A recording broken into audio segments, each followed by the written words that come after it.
كل هو اللي يسمى آمن بالفكرة تاعي وساعدني، أنا محال كنت راح نوصل لهذه المرحلة. أنا كيما نقولها المشروع تاعها مادام هي دارت فيا كونفيونس وأمنت فيا، أنا ندير البوسيبل باش ننهي. كيما الفرحة تاع كي شفنا الثمار تاعنا، كيما الفرحة تاعنا كي نزات عندنا رغد. مداسي باديس مسير شركة مشروع رغد من قسنطينة.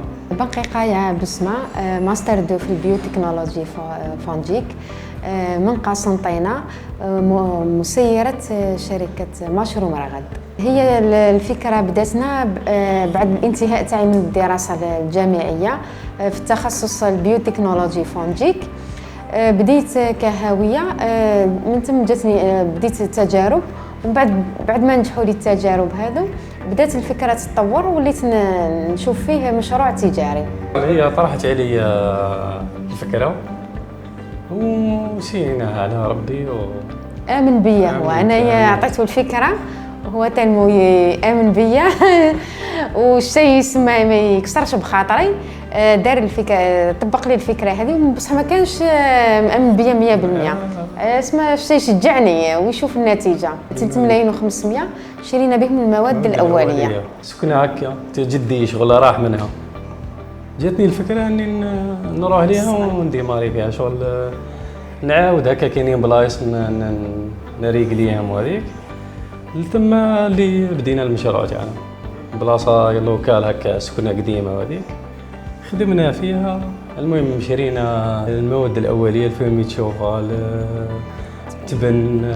أنا كنت واثقة باللي ينجح لي في أول مرة، بصح هو 50% هي اللي 70% شغل. قالت لي هاي كيف اسمها نسيو المشروع هذا كي زرعنا وهذيك شغل، على بالي باللي حكيت لي هكا كاينين امور شغل الميسيليوم هذا كينتشر هكا في التبن. انايا كي من وراء قداش 10 ايام والله طليت ما شغل ما مدش. قلت لها انا صاي، قلت لها انا هذا قلت لها انا 10 ايام سماو ما مدش اللي النتيجه اللي كنا نتسناو فيها. قلت لها انايا بالك فسد ما صلحناش المشروع. عاودت كيما قلت لك سكرت عليه، كاينه شومبر هكا سكرت عليه وخليته من وراء بالك قد 10 ايام ثاني يلا 15 يوم. قلت له نروح نضرب طله، فيما فتحت بها طليت على لقيت الساشيات شغل بداو يبيضوا صاي. عيطت لها قلت في التليفون، قلت لها انا هاي كيف قلت لي فيها خير ونجح.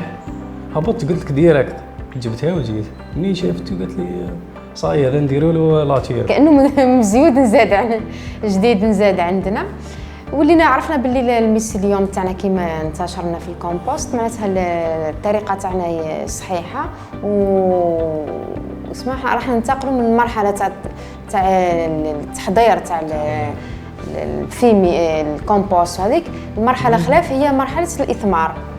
ولينا غطينا حنايا بلا تورب وبقينا نستناو في النتيجه.